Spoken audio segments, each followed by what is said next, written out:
3 Count Thursday is sponsored by Arena Eats. Log on to the website arenaeats.app, that's arenaeats.app, for the ultimate fan experience. At your favorite sports venue, Arena Eats mobile app, pre-order, express pickup, and in-seat delivery. How do you place your order?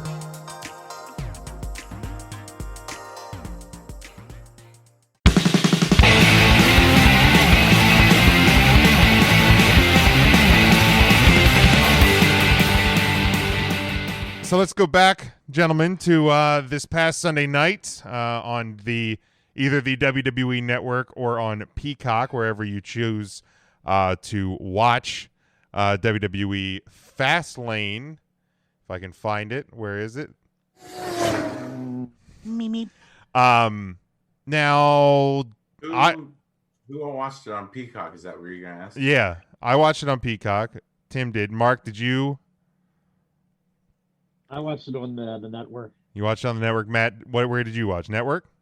I also watched on the network. One last ride with the award-winning WWE. I gotta look to see when my subscription is supposed to end. Yeah, I mean, because I know a couple of people have actually already had theirs cancel. Truth be told, I haven't been subscribed to the WWE Network for some time. I had been using a friend's subscription due to some financial tightening of the belt this year. I kind of cut loose some of my streaming services, but so that's why, you know, when it started the transition to Peacock, it was easier for me to watch it on there.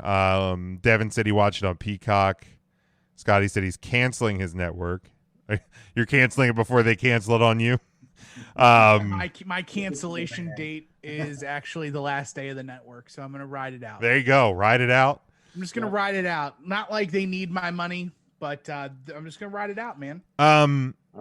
So I prefer it. Like, honestly, if I'm being honest and truthful, I'm really thinking about buying a VPN and getting the WWE Network in a different country just so I have it, because the Peacock stuff is getting ridiculous. Like, I still don't like it. I've had a whole week since the last time we had this conversation.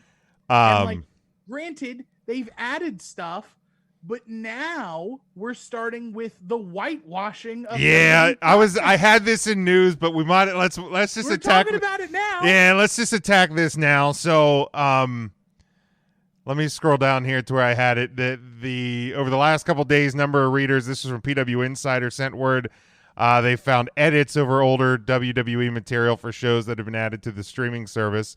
WrestleMania 6, the Piper backstage interview, the backstage promo was removed. This is the one where he was painted half black. The 2005 Survivor Series, the vignette where Mr. McMahon drops a big uh-oh. That has been Harshy, yeah. That one has been cut. And I thought that they also cut the entire Roddy Piper Bad News Brown match from WrestleMania 6. It just says that this is from PW Insider that the promo was removed. Okay. That's fine. But the next thing that's going to go is the Nation of Domination getting parodied by DX. Yeah.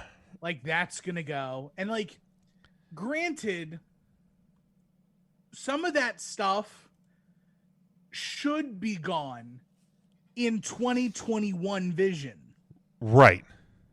And that, right. And here's the thing, because I just saw this report that according to sources familiar with the situation, NBC Universal owned streaming service is reviewing all 17,000 hours of WWE content to ensure it aligns with Peacock standards and practices.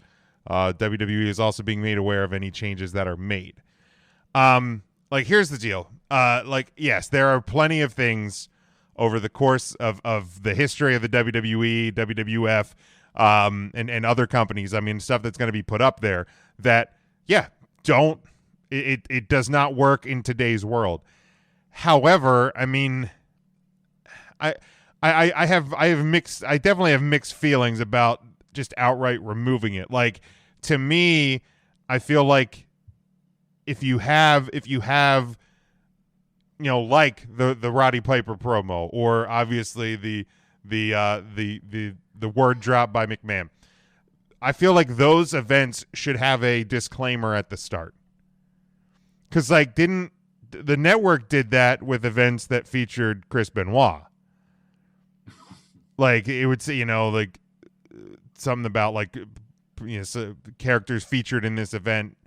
Nothing when Vince drops the hard whoopsie, but watch out, Benoit's in this. Well, no, but I mean, but you could also just instead of removing it, edit it, or just censor it, bleep it. Sure. And even if still, you can put a disclaimer up. If it's text, it's speech, bleep it. Right. And if it's something that's written, you can always blur it. WWE spent so much time in blurring out the WWF logo because they had to.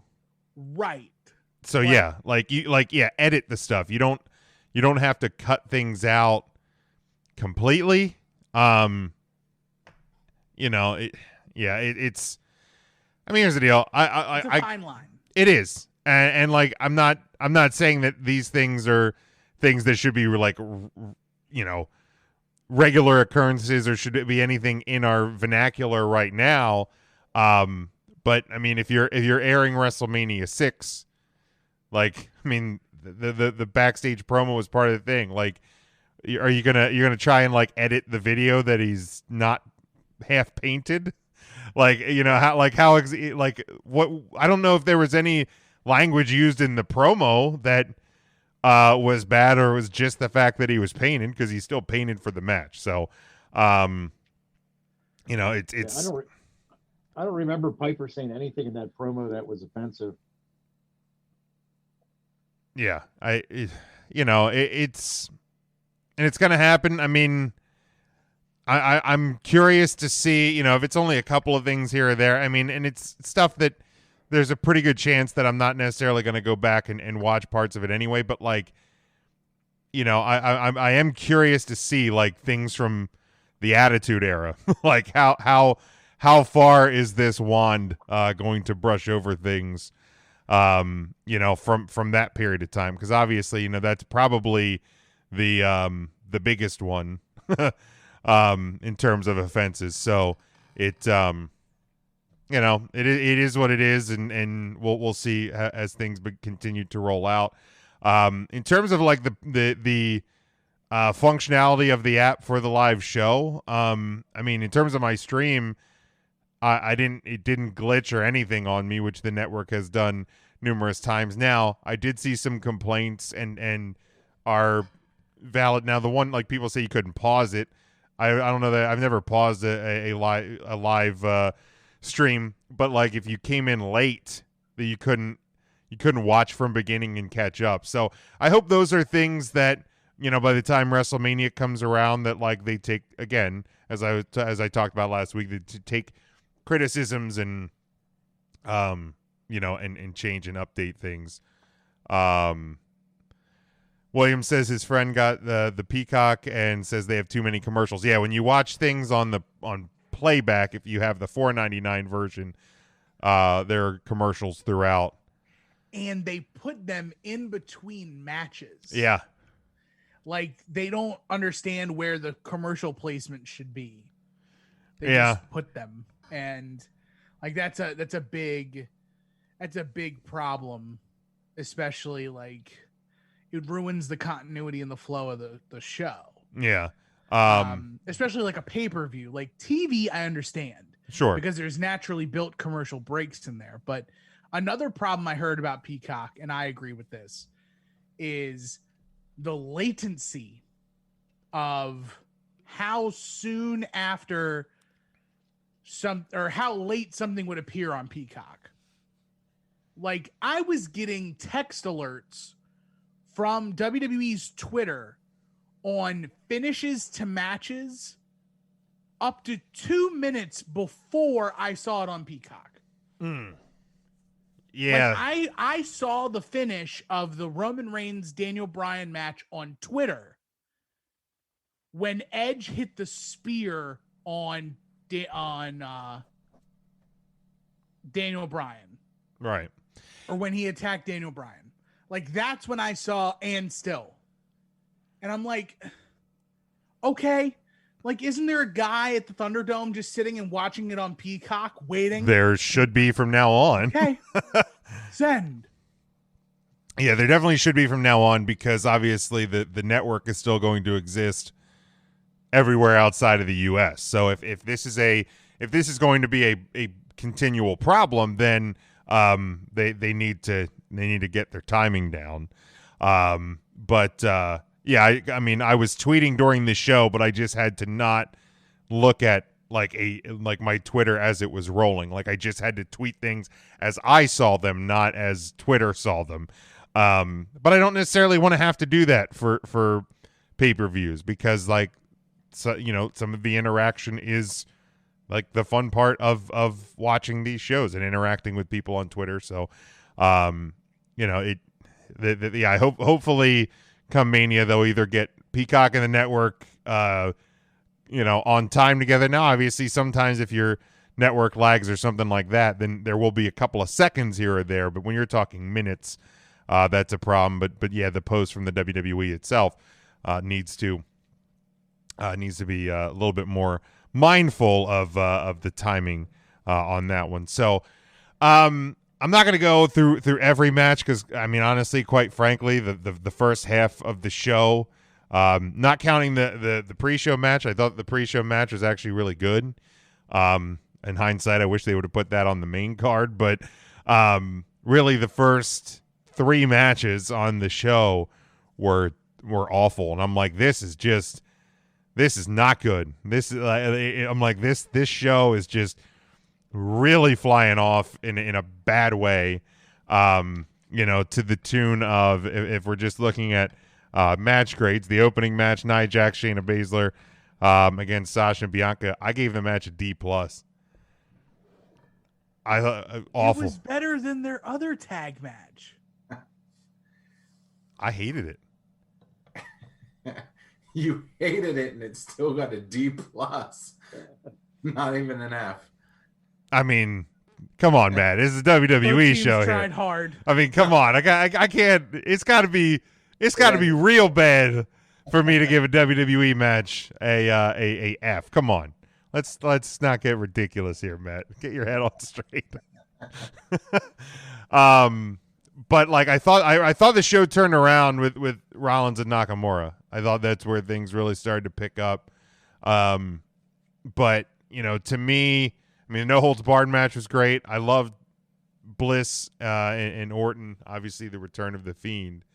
Is there any of those matches? We'll talk about the main event, because the main event I thought was spectacular. But is there any match, any moment from the show that you guys specifically want to talk about before we talk about the main event?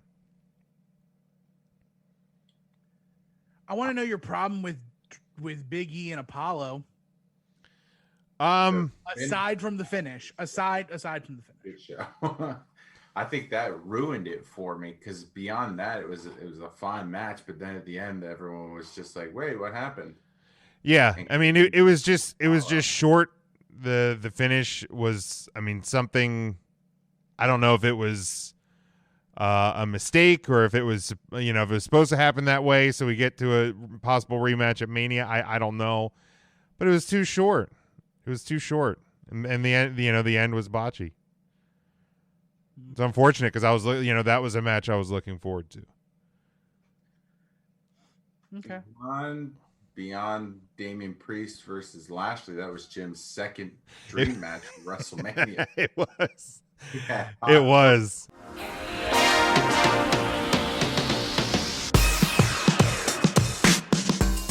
Three Count Thursday is sponsored by Arena Eats. Log on to the website arenaeats.app. That's arenaeats.app for the ultimate fan experience. At your favorite sports venue, Arena Eats mobile app, pre-order, express pickup, and in-seat delivery. How do you place your order?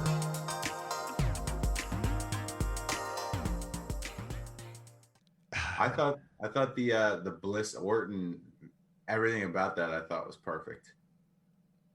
Yeah. Every single thing. I loved from start to finish, like the lighting falling, the spewing up the black stuff again. I thought it was just all fantastic. So when you say Everything. you also mean how dog shit Bray Wyatt looks now? I mean, that's the point, right? He was set on I mean, fire. he was But burned. they're magical beings. Like, he looks like a walking, dripping booger. Well, it might all be part of the plan with the Fiend. Maybe he's looking haggard to get Randy to feel comfortable, like he can defeat this corpse. And then at WrestleMania, the Fiend shows up as the Fiend we know. Yeah, I mean, I didn't necessarily expect him to look as he did, but I'm glad that he didn't just not show the fact that he was literally set aflame. You know, is it the perfect look for him? Probably not, but it's better than having no effect from the burn at all, aka Kane and his psychological burns. Look, he was You burned as a have child. to talk with a speaker box. Like, Shit. you know, I'm with you on that one, Matt. Like, I loved it. You know, it was what I expected, probably, and more, because I didn't even know how I expected the Fiend to make his return, you know, it just I loved it. It's yeah, I can't even necessarily think of like the words to, you know, to say, but it was great. It really was. Yeah, the light falling and the fireballs, and I mean, kudos to Randy's wife for playing along too on Twitter after the show, with the way Alexa decided to pin old Randall. All I'm saying is, if they end up changing the match at WrestleMania from Bray and Randy to Bray and Alexa versus Randy and Kim, I ain't mad at it. Nah, sign me up, man. Go from RKO to Kim to RKO from Kim all day. Yeah, no I wanna doubt. see that. Yeah, that'd be one for the ages right there. Yeah, let's talk about the main event though. Roman Reigns defeating Daniel Bryan, a 30-minute match. Edge the special enforcer. Obviously, you know, we kind of could tell that it was going to go to a moment where Edge was going to become, you know, was going to get involved in the match and kind of snapped. And, you know, I love the match. You know, it shows that Roman Reigns isn't the same Roman Reigns we knew before. And just an absolutely spectacular match between him and Daniel Bryan. Obviously kind of opens the door too, for them to potentially get Daniel Bryan into the main event at WrestleMania. I don't even necessarily think they have to, but it certainly opens the door with what they did on Sunday. And at this point, I don't think I would totally hate it, but I like, and like, you know, and I didn't really think about it, but, you know, like a lot of people like brought up the fact that, like, if you look over Edge's career, like, he hasn't always been obviously this, you know, this babyface guy with his dream comeback story and this and that. Like, over the course of his career, I mean, he was the rated R superstar. The guy was kind of an asshole. So, like, at some point for him to flip that switch was a natural thing to occur, and it happened. Yeah, I tend to agree with you. With Edge is the clear-cut babyface in the whole ordeal. It doesn't necessarily ring true to Edge. So having Daniel play I may be speaking to the wrong cross-section of nerds here, but evil good spectrum with kind of Edge playing that chaotic neutral middle, and Daniel Bryan playing lawful good and Roman Reigns playing like lawful evil. It's like, it definitely does make it a little more palatable, because I'm not entirely sold that I want Roman Reigns Edge at WrestleMania. Yeah, I mean, I'd be okay with it. I certainly don't have an issue with it if it is just Roman Reigns and Edge, but with the way that they've been incorporating Daniel Bryan through this, I'd be 100% in for this to become a triple threat. Matt, your thoughts on the main event? I mean, it would have to be a fatal four-way because you need the Uso. Well, that's what a lot of people I actually listen to. So a buddy of mine, Terrell, and his best friend do a podcast called the Cash It Podcast, and they were like, if Daniel Bryan gets added, what's Roman Reigns to not pull a power play and go, well, it's not going to be 2-on-1 for the title. Like, I need somebody. And then you bring Jay in. So Jay's the fourth man, and you finally get to pay that off. Okay, yeah. Like, what does Jay do? Sure. Jay's got another shot at the WWE Championship. If that happens and Jay wins the title, and that's the long play from the towel moment, then I'm gonna go off. Even if he loses it on Friday at SmackDown, like back to Roman, I don't even care. Like, that would be a hell of a payoff for that. And I mean, you could do it in such a way, because like then you could even get like the finger poke of doom movement. Because like, what happened if like Roman was like knocked out outside the ring and like Edge hits the spear on Daniel Bryan and he's about to win, and Jay's like F this, splash, get Edge or Daniel out of there, and he makes the cover and gets the win, only to turn around and give it back to her. Like, that was his way, like, to protect the family. Like, I mean, that would be a spectacular way, like, to just pay off all of these little things at a time. But yeah, that would be awesome. Can we take a moment to? I know half of the podcast here is very Sheamus.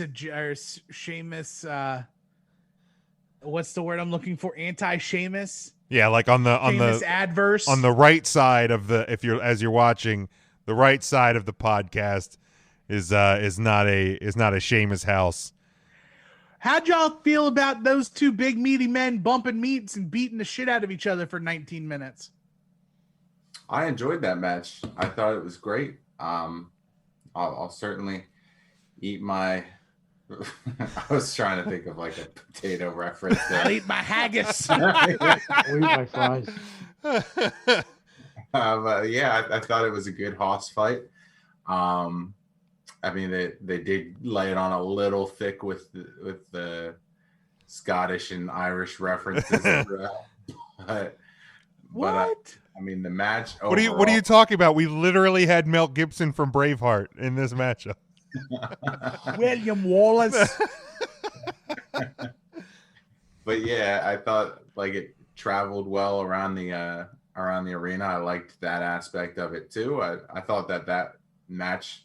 I mean, I had low expectations for it, admittedly, and it exceeded them by a lot. So, how about you, Mark? Yep, same thing. I had very low expectations for that match. Really wasn't looking forward to it at all, to be honest with you. But I thought it was one of the better matches of the card. Yeah, it was very well done. I did enjoy it. I'm sorry, Sheamus, for what I said. I mean, he should have come out with like the green vest, Oh and like something just to like. If you're gonna go over the top with the references and everything, and you're gonna have Drew come out with the William Wallace paint, then you need to have Sheamus dial it up too. Like, something, yeah. They really should have done something with him. Missed opportunity. Like get Bailey's wacky, wavy, inflatable arm flailing men to make like a little rainbow, and Sheamus could come out with a pot of gold. Like Scotland is known for just all these great warriors and legendary heroes, and all Ireland's going to be known for is little puny Conor McGregor and like the Lucky Charms. Yeah, that's about it. Like nobody even thinks about like Notre Dame fighting Irish. No. Like that's Notre Dame. That's not even Ireland. Like what? Yeah, they're in Indiana. They're not even in Ireland. They're not even from. They don't even know what rainbows look like. But Mark, your thoughts on the main event? Boy, the main event, I thought that was the match of the night. It was very good. I was looking forward to seeing Roman Reigns and Edge, the main event WrestleMania. But the more I think about it, if they are going to put Daniel Bryan in there, I think it'd make more sense to add Jey Uso as well and make it a fatal four-way rather than a triple threat. So we'll see what happens. But I'm kind of liking that idea if they do go with the fatal four-way. Or they'll bring they can bring Goldberg in and they all just spear each other. Yeah, he's probably not doing anything. Oh man, I'm very sorry. We've lost Matt's visual feed. No longer. I hate it when that happens. He's back. Everything's great. I hate it when that happens. Grade for the show overall. Tim. That's a solid C. It didn't surprise me with anything. If anything, it just makes me realize that we don't need Elimination Chamber and Fastlane. Yeah. Give me one and make it really good, as opposed to give me two and make them like not. Right. It was cool to see the Fiend come back, and it was cool to like get me the Edge deal. But other than that, like, it's a whole bunch of like same stuff leading into Mania. Right. That's it. Matt. Yeah, it didn't really like get me excited for any of this stuff coming into Mania because I still don't really know where they're going with a lot of it. Like, I'm excited about what's going to happen with the Fiend, but what are we doing with him at this point? I'm not really excited about a singles match between Edge and Roman, but if we're not getting anything but that, then that makes this even more of a disappointment, I would say. So I still have it as a C plus. Just because it exceeded my expectations for a Fastlane, but it didn't overwhelm me. And like you said, the first three matches were absolute dog shit. I was ready to turn it off when we hit that Old Place commercial. I was like, and we got the Matt Riddle promo. I was like, this is just oof. Yeah. Also, like if we're on the road to Sheamus beating up Towley for his United States Championship at WrestleMania, based on what we saw on Raw this past Monday, I'm all for that. He can keep hitting him with that scooter all freaking day. Intern Mark, you're great for the show. Well, I'm going to go ahead and give it a C. I give it a C. Same thing everybody else already said. First part of that pay-per-view, I had set the bar low for the pay-per-view, and I thought I should have set it lower. But it did get better in the second half. But overall, I mean, we all knew this was going to be kind of a throwaway pay-per-view. I mean, they got to kind of fill the space or the void for pay-per-views between Elimination Chamber and WrestleMania. But, yeah, overall, it was a C. I was more interested in 90 Day Fiancé that night than I was in pay-per-view. I feel like you can say that about a lot of nights and a lot of things, though. If we're being totally transparent and honest with each other, I feel like that's not out of the ordinary for you, Mark. It got a C plus for me. The second half of the show definitely revived it because the start was really not good. I think on our Twitter poll, the majority was between a B and a C. So I think we're all kind of in the same boat that like Devin here gave it a C plus. It wasn't great, but it did get redeemed by the later portions. of the match or of the show.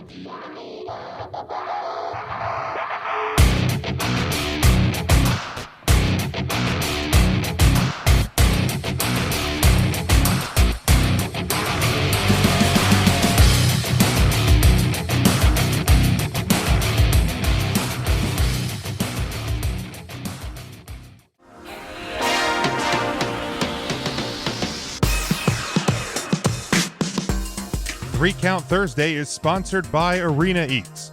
Log on to the website arenaeats.app, that's arenaeats.app, for the ultimate fan experience. At your favorite sports venue, Arena Eats mobile app, pre-order, express pickup, and in-seat delivery. How do you place your order?